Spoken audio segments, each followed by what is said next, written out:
She knows how to knock.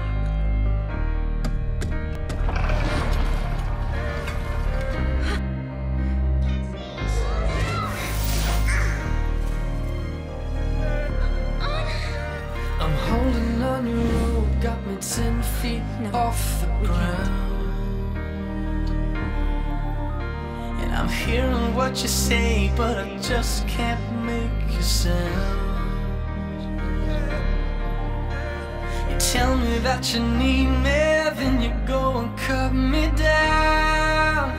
But wait, you tell me that you're sorry, didn't think I'd turn around.